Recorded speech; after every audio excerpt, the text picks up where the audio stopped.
going to talk to you briefly about something called Mystery Revealed. Mystery Revealed. And it's coming from Daniel, the 2nd chapter. This is going to be real brief because I already gave you a message that this is the story about Daniel interpreting Nebuchadnezzar's dream. Okay? Now, the Lord, I've been asking God this. I want everybody to pay attention to me. After you get delivered, after you get set free, after you get a word of God, after you get prayed for, after you fast and pray, you need to know what your purpose is going to be for the year. And how are you going to live out what God spoke? And then everything becomes a mystery after that. Because we've been here before. We've had wonderful Januaries and horrible Februaries. Difficult Marches. Oh, man, let's go down the line. And we never follow out, or we start on one end, we start one way, and we end another. And it's not necessarily that we want to. It's just that there's a mystery that has to be revealed to us about where we're going and what needs to come from us, that we follow and search after what God has for us to do for the rest of the year, so there be no mistakes about it. After you are empowered, where do we go from here? After your prayer life and the prayer time and all the things that you gave up in January, that you give up, I need to know, Lord, what am I being empowered to do? Can I get a witness in here? Like, I really want to know, after this, am I going straight to the street? Am I going straight to the microphone in front of church? Am I going to be a songstress? What am I doing? What is going to happen? I heard something tonight, me and Freedom. Freedom's praying this day, and this guy was eating me alive. And he said this one thing. He said, you will know after, let me put it the right way.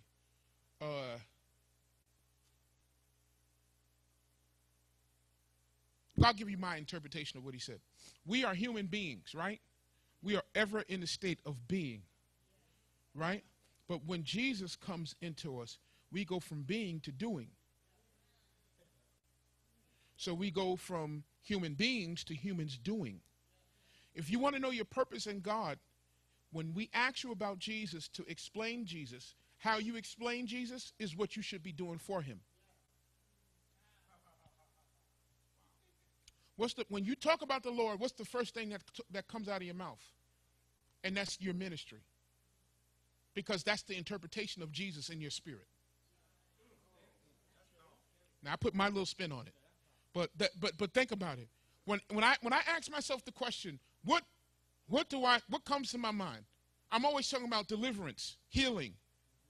Those type of things always come to my spirit. Been coming to my spirit even when I was a sinner. That's the part of Jesus. That's my job. That's what I've been called to do. That's what he's already imparted in me. He's already given me that. Then he said something that blew my mind. He said something, and think about this. Then God does something like this, you young guys. He says, Paul, what was Paul?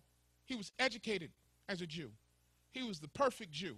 He was very well known. He was the star pupil that became the star teacher. So he was the perfect person to deal with Jews. Peter is an uneducated man. Right? He's a fisherman. He don't have no training. Right? He's not that smart.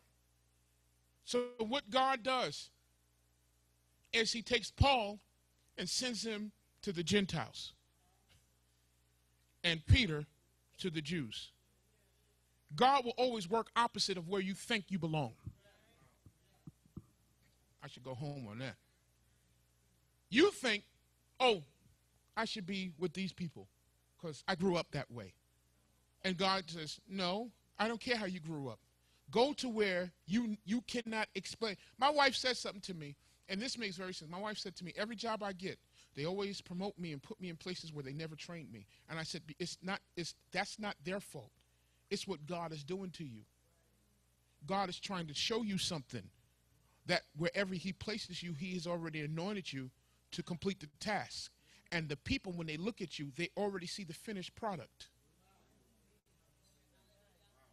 Some of you don't understand why that you've come to this church and you're doing stuff that you would never, ever do any other place. And you're fighting it. See, I'm trying to get you to go into it, and you're fighting it, saying, I can't do that. Come on and preach. No, I'm not a preacher. You're saying what God has already made you, but you are thinking with your natural mind, and you get afraid of a podium and a mic. The first thing the devil shows you when it's time for you to move in ministry is not ministry. He shows you a podium and a mic and people, and he says, you can't get up there and talk. I wish people would be honest. Then he says, they're not going to hear you. They're not going to listen to you. They know all your business. You're not smart enough. Listen to what's coming out of John. Listen to what's coming out of Andrew. Listen to what's coming out of him. You can't compare. You write your notes. They walk around with nothing. Can I get a witness in here? And so all of a sudden now, before you even start, you won't get started. Because you already made a comparison that you will not go past this point. The mystery.